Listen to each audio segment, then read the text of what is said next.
Hey guys, this week I want to talk to you about a super important topic, especially personally. It's something that I have always struggled with. I'm a doer. I want to try to do everything for everybody and finish everything and conquer all the goals and go-getter kind of person, which is a great quality. But a lot of times that leaves yourself feeling completely overwhelmed and to where you're actually getting almost nothing done. So a lot of us struggle with our workout routine because we feel like we just don't have time. We're just so overwhelmed, or we just mentally, you just can't get yourself motivated. Like no matter how hard you try, like you're an extremely successful person in your life, but just can't seem to get yourself motivated to exercise. And a lot of times that's because you're overwhelmed. You're doing too many things at once.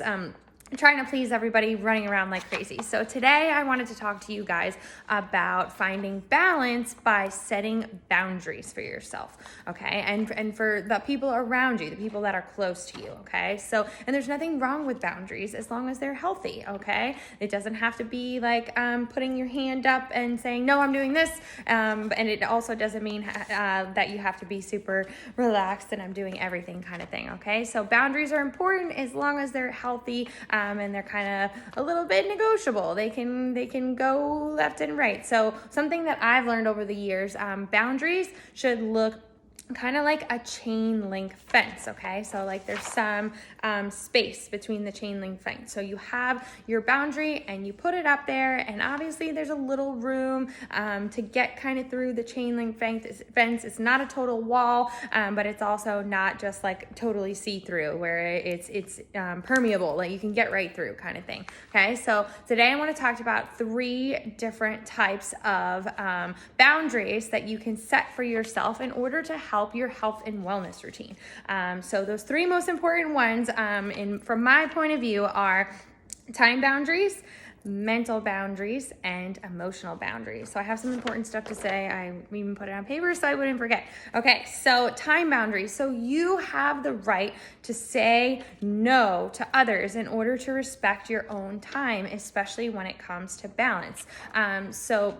For example, if you plan to work out at 3:30 on Tuesday, but the PTA moms, they really need you to bring snack this afternoon, and they make it sound like the world is going to end if you don't bring the snack for after school or something like that. Of course, there are situations where you just have to say yes and you have to give in kind of thing. But if there's like 20, 30 other people out there that could bring snack and you know this is your workout time, you can say no. Saying no is okay. It is okay to respect your own time for your own well-being. So saying no to others, there's nothing wrong with that, okay? The other part of that is sometimes having to say no to yourself and setting boundaries with yourself. So when you find yourself scrolling on social media, bling, bling, bling, and not doing what you're supposed to do, like going to bed on time or watching way too much Netflix. I'm going to watch 2 more episodes.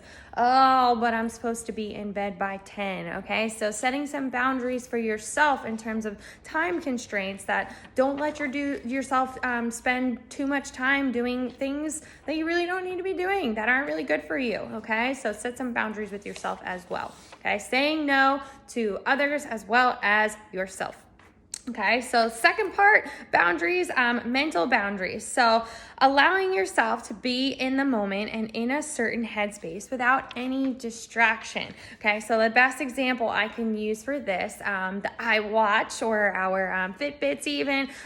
So when we're working out, you're trying to be in the zone, right? You're trying to work out hard. You're trying to get it done in the 30 minutes because nobody has more time than that, right? So if your watch is you got this email, you got this text message, and you're just completely mentally distracted the whole entire time, then you're not getting your workout done, or you're pausing your workout and then having to go back to it and the workout's taking way longer than it needs to. Okay, so set some mental boundaries where when you're doing something like a workout, you're focusing on only that thing. And this part can pertain to any part of your life. So we have technology on us all the time and it's constantly distracting us about other things. Try to mentally be in the moment, concentrating on what you're doing right here and right now, and then go on to the next thing. You'll find yourself being way more productive when you're really focusing on what you're supposed to be doing, and then poof, it's done way faster than you thought it would be, and you can move on to the next task rather than focusing on 20 tasks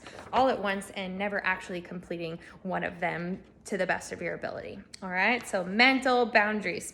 Last one, emotional boundaries. So creating space as to not allow others to drain your mental and emotional energy. Okay, so a lot of us out there, we feel like you just can't get yourself to get motivated no matter how hard you try.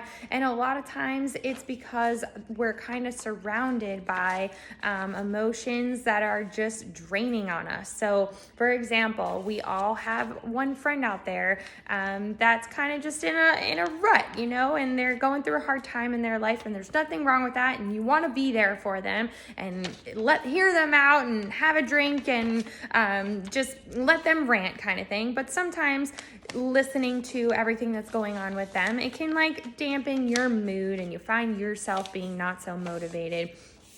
So if there's people in your life that are continuously wearing on your emotions and maybe just making you feel like crap so you can't focus on what you want to be doing and putting yourself number one, maybe set some boundaries with how much time and how much energy you spend with that specific person or that specific situation. If it's a family group, or if it's a mom group, then you just leave mom group feeling like so mentally and emotionally exhausted that you don't want to do anything the rest of the day. Then cut that out of your life, okay? You don't need that. And if it's that one friend that is really near and dear to your heart, just try to set some boundaries where maybe you only get together with them once a week or every other week, rather than sitting on the phone for 2 hours every day and just getting into it with them kind of thing, because then that's going to leave you not feeling great, and you're not going to be putting yourself number one, and that is what's most important.